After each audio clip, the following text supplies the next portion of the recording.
नमस्कार। कक्षा 6 हिंदी मल्हार। आइए पढ़ते हैं सोहनलाल द्विवेदी की कविता मातृभूमि। मातृभूमि कविता भारत की प्राकृतिक सुंदरता, सांस्कृतिक समृद्धि और ऐतिहासिक महानता का वर्णन करती है। कवि सोहनलाल द्विवेदी कहते हैं, ऊंचा खड़ा हिमालय आकाश चूमता है, नीचे चरण तले झुक नित सिंधु झूमता है। हिमालय अर्थात हिमालय पर्वत। चूमना का अर्थ यहाँ छूना है। चरण तले अर्थात पैरों के नीचे। सिंधु समुद्र। झूमता है अर्थात लहराता है। यहाँ हिमालय को ऊंचा खड़ा कहा गया है, जिसका मतलब है कि हिमालय पर्वत बहुत ऊंचा और महान है। आकाश चूमता का अर्थ है कि हिमालय इतना ऊंचा है कि उसे देखने से ऐसा लगता है कि वो आकाश को छू रहा है, अर्थात आकाश के बहुत करीब है। और हिमालय के पैरों के पास सिंधु अर्थात समुद्र लहरा रहा है। यहाँ इन पंक्तियों में सोहनलाल द्विवेदी जी कहना चाहते हैं कि हमारी मातृभूमि बहुत महान है। यहाँ हिमालय जैसी ऊंचाई भी है और समुद्र जैसी गहराई भी है। गंगा यमुन त्रिवेणी नदियां लहर रही हैं, जगमग छटा निराली पग पग छहर रही है। त्रिवेणी अर्थात 3 नदियों का संगम। छटा सुंदरता। छहर रही है अर्थात फैल रही है। इन पंक्तियों में कवि भारत की 3 महान नदियों गंगा, यमुना और सरस्वती के त्रिवेणी की बात कर रहे हैं। कवि बता रहे हैं कि भारत देश में गंगा, यमुना और सरस्वती नदी लहर रही है, अर्थात ये तीनों नदियां बह रही हैं। जगमग छटा निराली का अर्थ है कि इन नदियों का दृश्य बहुत ही सुंदर और अद्भुत है, जो पग पग पर छहर रहा है, अर्थात हर कदम पर फैल रहा है, बहुत सुंदर लग रहा है। हर कदम पर प्रकृति का सौंदर्य देखते ही बनता है। वह पुण्य भूमि मेरी, वह स्वर्ण भूमि मेरी, वह जन्म भूमि मेरी, वह मातृभूमि मेरी। इन पंक्तियों में कवि अपने देश के प्रति बहुत ही आदर और प्रेम दिखा रहे हैं। पुण्य भूमि अर्थात वह भूमि जहाँ पर पुण्य कर्म, अच्छे कर्म किए जाते हैं। तो कवि का मानना है कि उनकी भूमि जो भारत देश है, वहाँ पर पुण्य कर्म, अच्छे कर्म होते हैं। स्वर्ण भूमि मेरी, जो मेरी भूमि है वो सोने के जैसी कीमती है। वह जन्म भूमि मेरी, यह भूमि मेरी जन्म भूमि है, अर्थात यहाँ पर मेरा जन्म हुआ है। वह मातृभूमि मेरी। और कवि उस भूमि को इतना आदर दे रहे हैं कि उसे अपनी माँ के समान बता रहे हैं।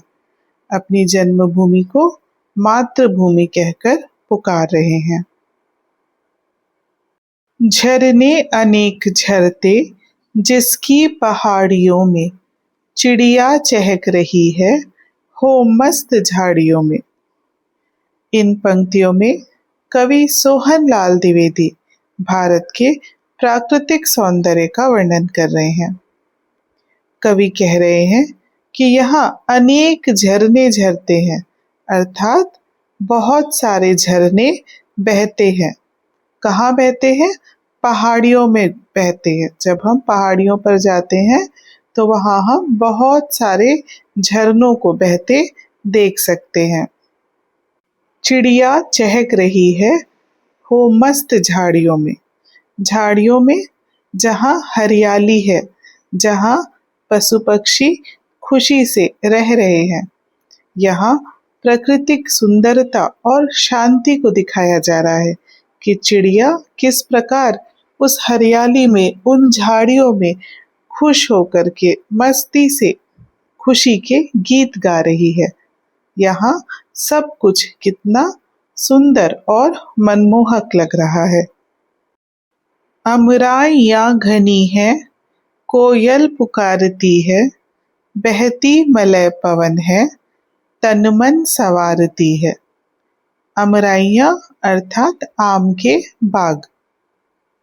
मलय पर्वत, जो मलय पर्वत से बहकर आने वाली ठंडी हवा है। तन मन संवारती अर्थात ताजगी देती।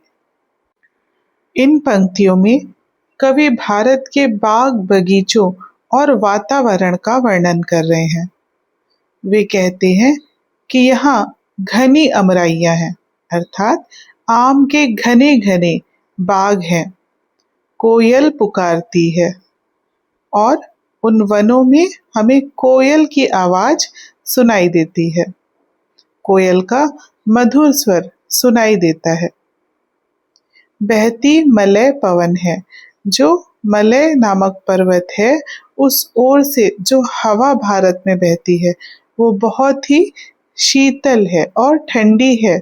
और वो हवा क्या करती है, तन मन को संवारती है, अर्थात हमारे तन को, मन को बहुत शांति देती है, आनंद देती है और हमें बहुत अच्छी लगती है। वह धर्म भूमि मेरी, वह कर्म भूमि मेरी, वह जन्म भूमि मेरी, वह मातृभूमि मेरी। इन पंक्तियों में पुनः कवि भारत की महानता का वर्णन करते हुए कह रहे हैं कि यह जो भारत की भूमि है वो मेरी धर्म भूमि है, अर्थात भारत में लोग धर्म का, धार्मिक मूल्यों का, आदर्शों का पालन करते हैं। और यह जो भूमि है वो कर्म भूमि है। यहाँ कर्म पर विश्वास किया जाता है। यहाँ के लोग अच्छे कर्म करते हैं।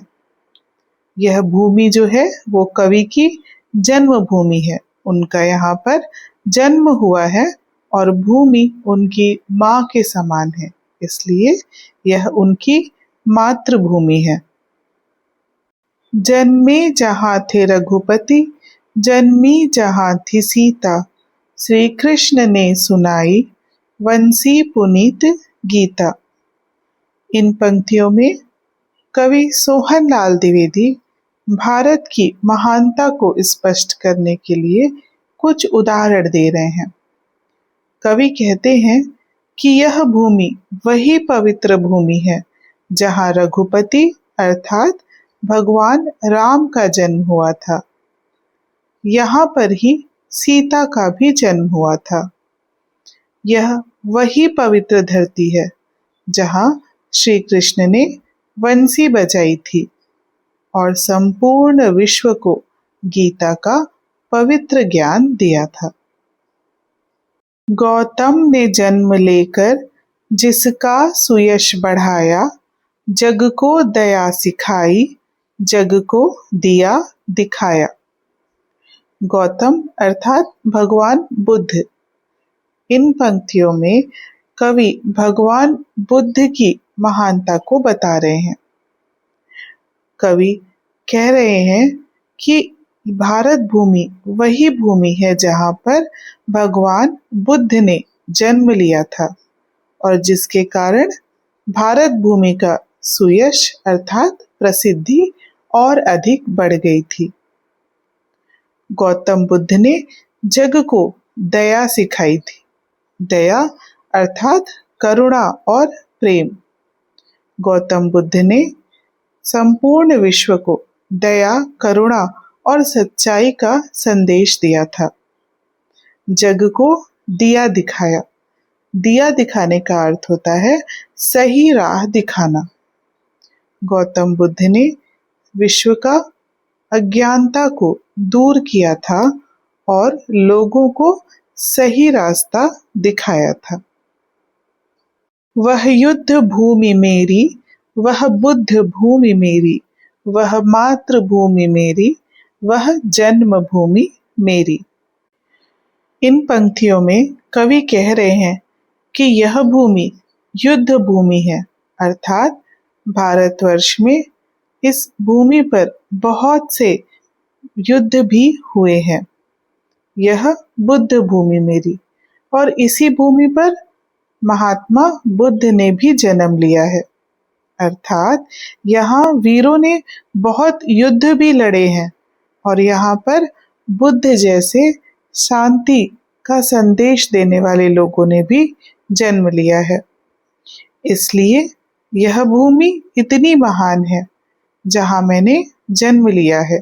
ये मेरी जन्मभूमि है और यही मेरी मातृभूमि है। इस प्रकार यह कविता भारत माता की महानता का वर्णन करती है।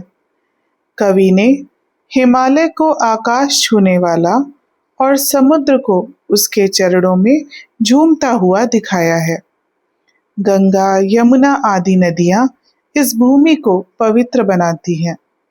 भारत की पहाड़ियां, झरने, अमराइयां, चिड़िया और मलय पवन इसकी प्राकृतिक सुंदरता का वर्णन करते हैं। यह भूमि धर्म और कर्म की भूमि है। यही भगवान राम और सीता का जन्म हुआ। श्री कृष्ण ने गीता का उपदेश दिया और महात्मा बुद्ध ने दया का संदेश फैलाया। भारत वीरों की युद्ध भूमि भी है और शांति व ज्ञान की बुद्ध भूमि भी। इसलिए कवि गर्व से इसे अपनी जन्मभूमि और मातृभूमि कहते हैं। This poem glorifies the greatness of Mother India. The poet describes the Himalayas as touching the sky and the ocean bowing at its feet. Sacred rivers like the Ganga and Yamuna make the land holy. India's natural beauty shines through its hills, waterfalls, mango groves, chirping birds, and refreshing breeze. It is a land of religion and duty. Lord Ram and Sita were born here. Lord Krishna delivered the divine Gita, and Gautam Buddha spread compassion and wisdom here. India is both the battlefield of brave warriors and the land of peace and knowledge. Thus, the poet proudly calls it his birthplace and motherland. धन्यवाद। मिलते हैं अगले video में एक नए पाठ की व्याख्या के साथ।